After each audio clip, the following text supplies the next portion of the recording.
PCOD म्हणजे ओव्हरीजवर गाठी आल्यात, या ज्या सिस्ट आहेत या ओव्हरीज वरती या छोट्या छोट्या सिस्ट दिसत आहेत म्हणजे पीसीओडी.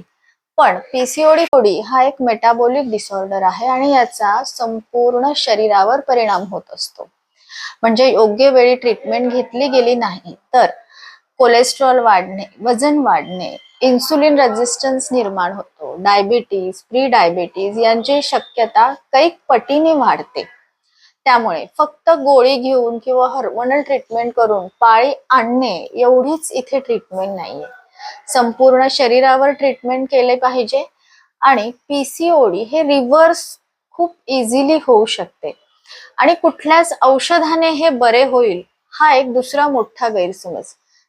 यासाठी आवश्यक आहे ते म्हणजे तुमची जीवनशैली सुधारणा, लाईफस्टाईल करेक्शन, यामध्ये योग्य आहार, योग्य व्यायाम, यामुळे पीसीओडी सहजपणे रिव्हर्स होऊ शकतो आणि त्याचा रिकरन्स होत नाही. म्हणजे तुमची पाळी नियमित राहते, हार्मोनल बॅलन्स होते. आजच जाणून घ्या यासाठीची योग्य ट्रीटमेंट.